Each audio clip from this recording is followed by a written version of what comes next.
Soyez les bienvenus dans 64 minutes. Merci d'avoir choisi TV5 Monde à la une de l'actualité. Genève, plus que jamais capitale mondiale de la diplomatie, avec deux événements majeurs, des négociations très délicates, l'une sur le nucléaire iranien, l'autre sur la guerre en Ukraine qui dure depuis quasiment 4 ans. Et comme à chaque fois quasiment, Donald Trump a envoyé son gendre, Jared Kushner, sur les deux fronts. Le partenariat entre la France et l'Inde n'a pas de limite. Déclaration du Premier ministre Narendra Modi qui reçoit le président Emmanuel Macron. Une visite avec à la clé potentiellement la vente de 114 chasseurs Rafale. Paris se dit confiant dans la conclusion de cet accord. Jesse Jackson est mort, l'icône de la lutte contre le racisme aux États-Unis. Le pasteur avait activement participé au mouvement des droits civiques porté par Martin Luther King. Il était atteint de la maladie de Parkinson. Jesse Jackson avait 84 ans. Thomas Oliveres, invité de la page culture de ce journal, le comédien joue le rôle de Mozart dans la pièce Amadeus au théâtre de Marigny à Paris, un chef-d'œuvre de Peter Shaffer rendu célèbre au cinéma par Milos Forman. 64 débats, Algérie-France, les deux pays se dirigent-ils vers l'apaisement? Le président algérien Abdelmajid Tebboune reçoit en tout cas aujourd'hui le ministre français de l'Intérieur Laurent Nunez. 64 minutes, c'est parti. Le chef de la diplomatie iranienne, Abbas Araghchi, qualifie de constructifs les nouveaux pourparlers avec les États-Unis, qui se déroulent donc à Genève, sur les bords du lac Léman, en Suisse, une ville épicentre d'un double ballet diplomatique, puisque s'y déroulent aussi les négociations sur l'Ukraine. Les précisions de Jules Lalanne-Larieux. Depuis ce matin, le monde entier regarde Genève. La ville est le théâtre de non pas une, mais de deux nouvelles séries de pourparlers le même jour sur la guerre en Ukraine et sur l'Iran. Des négociations auxquelles n'assiste pas Donald Trump, qui n'avait cependant pas manqué de donner le ton de cette semaine cruciale. En général, l'Iran est un négociateur très coriace. Ce sont de bons négociateurs. Je ne pense pas qu'ils souhaitent subir les conséquences d'un échec. Ils veulent conclure un accord. L'Ukraine ferait mieux de venir à la table des discussions et rapidement. C'est tout ce que j'ai à dire. Nous sommes en position de force. Nous voulons qu'ils viennent. Pour le suppléer, le président américain a dépêché sur place ses plus fidèles négociateurs, Jared Kushner, son gendre, et Steve Witkoff, promoteur immobilier.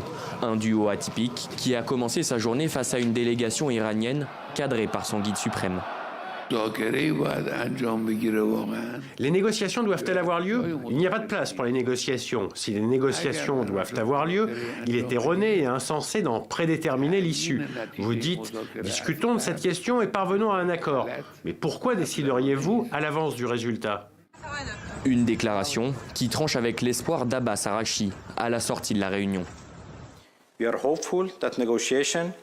Nous espérons que ces négociations aboutiront à une solution négociée et durable qui servira les intérêts des parties concernées et de la région dans son ensemble. Dans le même temps, comme l'a démontré l'agression du 13 juin 2025, l'Iran reste pleinement prêt à se défendre contre toute menace ou tout acte d'agression. À peine le temps de déjeuner pour les deux émissaires américains qu'il faut déjà rejoindre les délégations russes et ukrainiennes. Au programme, des questions sécuritaires et humanitaires. Mais à en croire les représentants russes, un accord de paix n'est pas à l'ordre du jour. C'est de notre travail et de la volonté politique de l'autre partie que dépendra notre capacité à faire le dernier effort et à parvenir à un accord. Sans une résolution adéquate des problèmes qui sont à l'origine de cette crise, il sera tout simplement impossible de parvenir à un accord définitif. La nuit dernière, quelques heures seulement avant le début de ce nouveau round de négociations, Moscou avait de nouveau visé des infrastructures énergétiques ukrainiennes, faisant 9 blessés et privant des milliers de personnes de l'eau et du chauffage. Et toujours à propos de la guerre en Ukraine et de la situation en Iran, avec des risques là aussi potentiellement de conflit avec les États-Unis, nous allons parler d'un outil technologique devenu central dans les guerres et les conflits modernes. Pascal Vesset nous a rejoint. Bonsoir Pascal. Bonsoir Mohamed. Il s'agit de Starlink, on en entend beaucoup parler, mais concrètement, c'est quoi? Quelle est son utilité pour les États-Unis? Starlink, c'est un réseau d'Internet par satellite développé par l'entreprise américaine SpaceX, fondée par Elon Musk. Le principe est simple. Au lieu de passer par des câbles ou des antennes terrestres, la connexion arrive directement depuis l'espace grâce à des milliers de satellites placés en orbite autour de la Terre. Les États-Unis, par exemple, après la répression des manifestations à Téhéran, auraient fait entrer clandestinement près de 7000 terminaux Starlink en Iran, d'après le Wall Street Journal. Le but de Washington, contourner la censure des mollahs. Autre exemple, dans la guerre en Ukraine, ce système est devenu un outil stratégique militaire déterminant. Alors justement, déterminant, Pascal, en quoi c'est si important pour l'Ukraine? Parce que dès le début de l'invasion russe en 2022, les infrastructures de télécommunications ukrainiennes ont été visées par Moscou. Antennes détruites, réseaux coupés, Starlink a ainsi permis de maintenir les communications malgré les bombardements. Concrètement, l'armée ukrainienne s'en sert pour coordonner les troupes, regarder, transmettre en temps réel les images de drones et garder le contact entre les unités sur le front. Sur un champ de bataille, on le sait, la rapidité de l'information est essentielle. Starlink aurait donc donné à Kiev un avantage technologique important.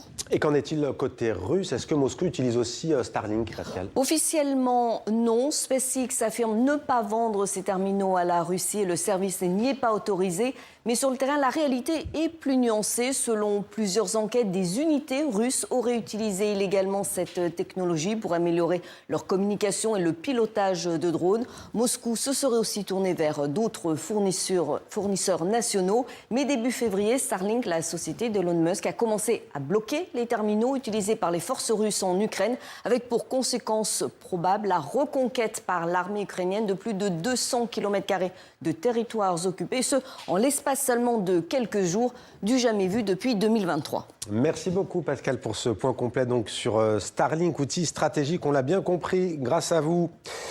C'est l'un des plus grands scandales phytosanitaires contemporains de notre époque, l'affaire du némagon. Ce pesticide toxique a été massivement utilisé dans les plantations de bananes en Amérique centrale. La Cour d'appel de Paris doit statuer aujourd'hui sur le sort de plus d'1 millier d'ouvriers nicaraguayens victimes de ce produit toxique. On écoute pour commencer l'une de ces victimes. Nous faisions partie des personnes touchées. Nous nous sommes retrouvés sans enfants, sans cet amour avec mon mari malade. Maintenant, il ne peut même pas travailler. Nous avions l'habitude de bien travailler et maintenant nous ne le pouvons même pas. Nous sommes aussi déçus. Nous demandons aux entreprises d'être justes parce que c'est là que tout a mal tourné. Voilà, et plusieurs avocats plaident la cause de ces victimes pour qu'ils obtiennent justice. Et précisément en France, on va voir pourquoi ce pays, parmi ces avocats, Maître Daubigny. Gonzague Daubigny, bonsoir. Soyez le bienvenu sur TV5 Monde. Alors, d'abord, cet après-midi, les débats ont été âpres. Vous arrivez tout juste du tribunal et des plaidoiries. Disons-le, vous avez perdu. Quelle est votre réaction? Écoutez, une grande déception. La décision était attendue aujourd'hui. Elle a été rendue il y a 30 minutes. On en prend tout juste connaissance. Et, que dit cette décision? Elle confirme sur le principe la décision du tribunal de première instance, le TGI de Paris, qui avait refusé de rendre exécutoires les décisions rendues au Nicaragua au bénéfice des 1245 ouvriers agricoles que nous représentons.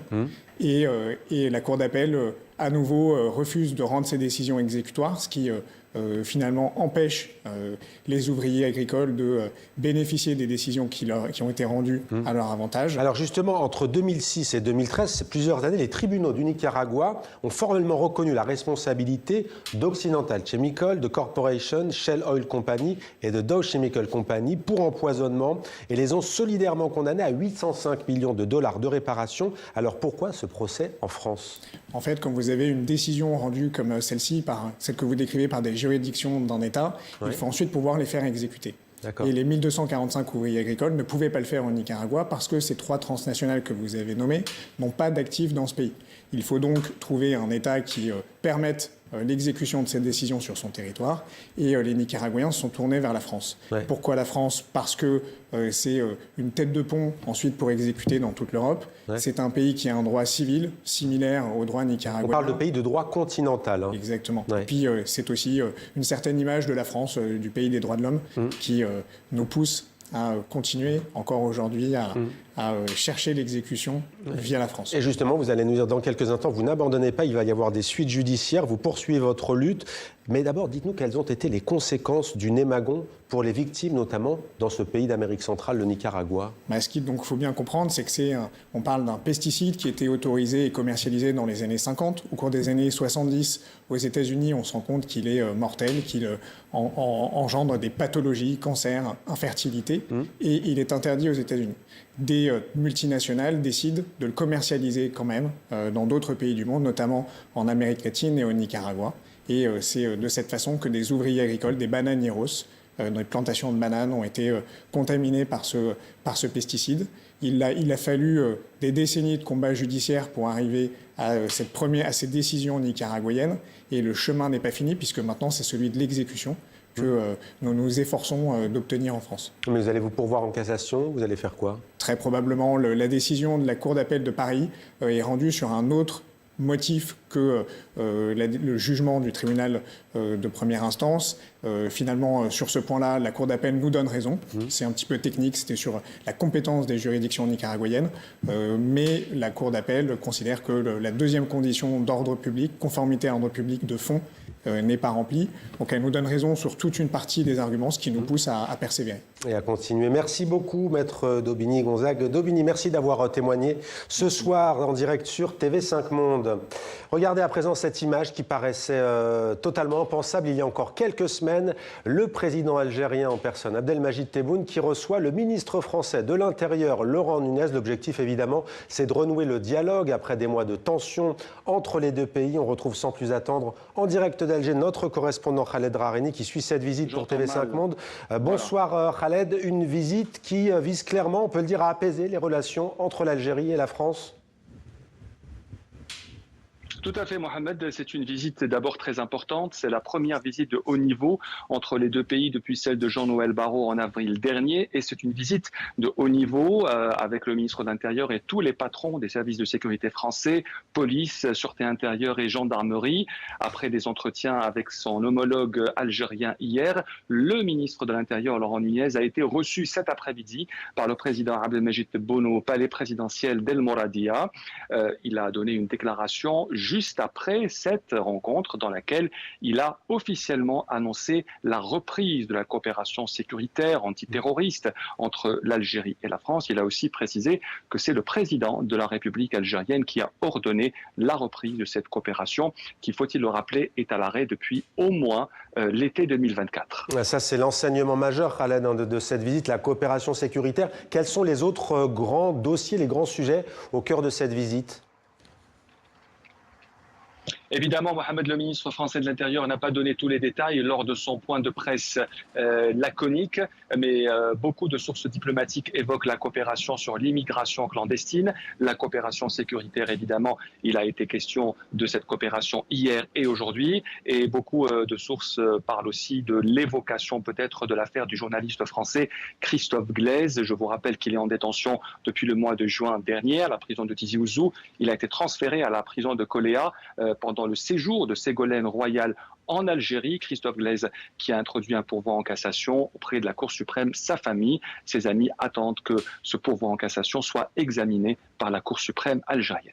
Merci beaucoup Khaled Drareni en direct d'Alger pour TV5 Monde. Nous reviendrons longuement dans la deuxième partie, dans 64 débats, sur les relations entre l'Algérie et la France à l'aune de cette visite donc de Laurent Nunez, le ministre français de l'Intérieur, à Alger.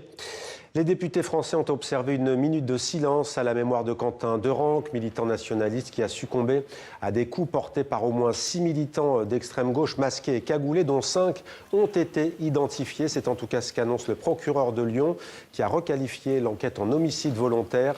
Le Premier ministre Sébastien Lecornu met en garde contre la rhétorique de la confrontation, je cite, et demande que la vérité judiciaire passe sans aucune pression.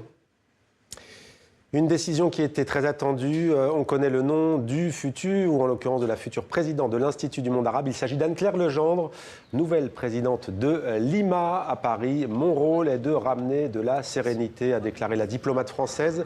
Anne-Claire Legendre succède à Jack Lang, qui a démissionné après la révélation de ses liens avec Jeffrey Epstein.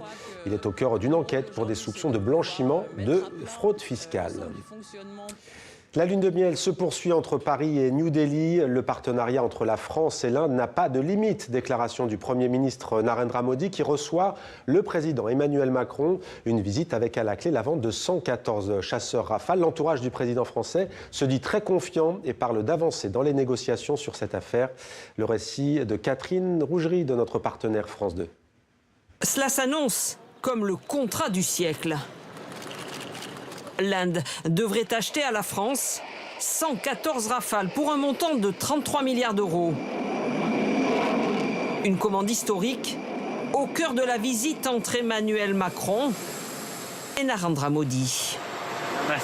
Le Premier ministre indien veut renforcer l'industrie de sa défense nationale tout en encourageant les entreprises étrangères à produire en Inde. C'est tout l'enjeu des discussions en cours. Ce qui se négocie, c'est effectivement le pourcentage de ce qui est fabriqué en Inde et puis jusqu'où va le transfert de technologie. Et sachant que pour un constructeur comme Dassault, eh bien, garder une longueur d'avance est décisif. Donc on transfère une partie de la technologie, mais évidemment, on en garde l'essentiel. Cette commande monumentale serait de loin le plus gros contrat de l'histoire de Dassault Aviation. Face aux menaces chinoises et pakistanaises, l'armée de l'air indienne a un besoin urgent d'avions. Choisir le Rafale, outre ses performances, est aussi un choix stratégique selon cet expert. Quelque part, vous vous fiancez avec, vous pacsez quelque part avec un autre pays pendant 35 ans. Ce pays a accès non seulement au fleuron de votre industrie militaire, mais également à vos centres d'opération, à vos manières de combattre, à vos armements. Donc c'est un deal qui est extrêmement important. Les deux dirigeants partagent une même ambition, l'autonomie de leur pays vis-à-vis des États-Unis et de la Chine. Et on reste en Inde où se déroule en ce moment même le sommet mondial sur l'intelligence artificielle. On découvre aujourd'hui l'IA agentique, un procédé encore plus évolué destiné à la prise de décision. Voilà qui mérite les explications de Demet Korkmaz dans 64 Échos.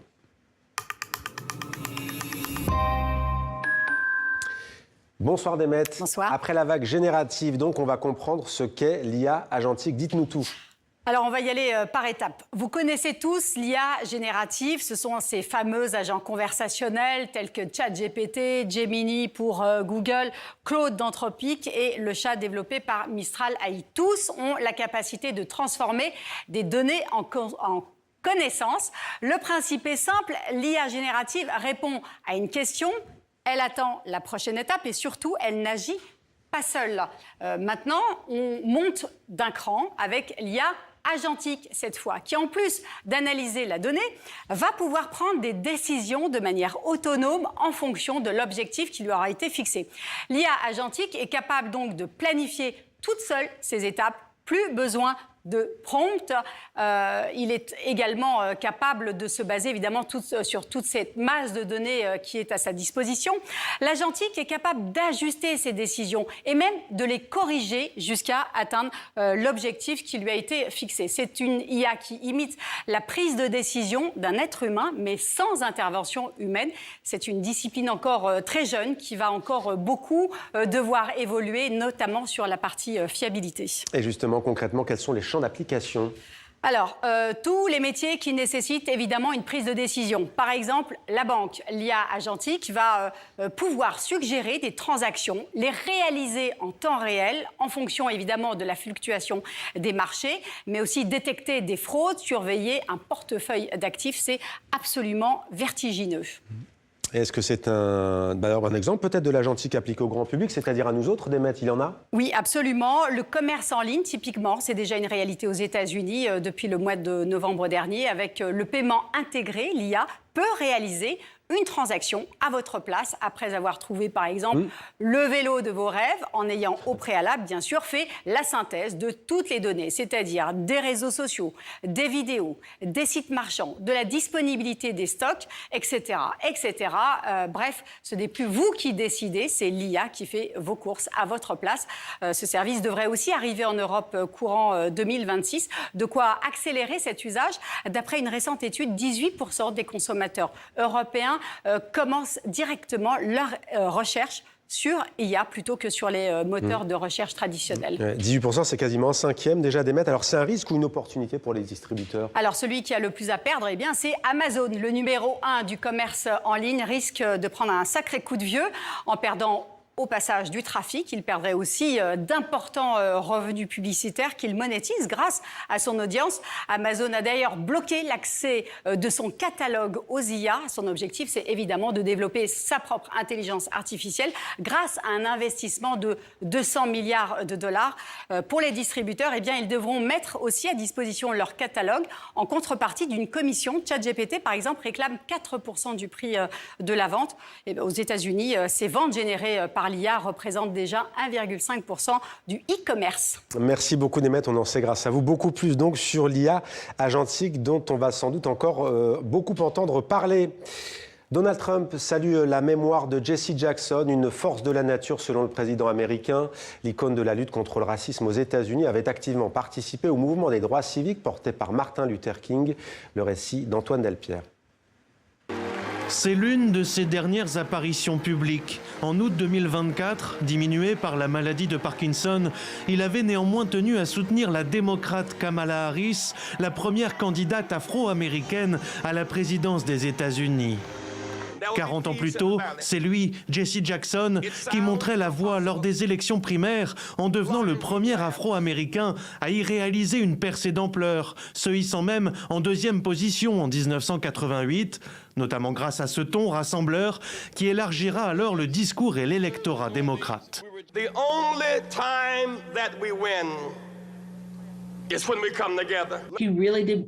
Il a vraiment contribué à faire progresser la prise de conscience de la lutte politique des Noirs.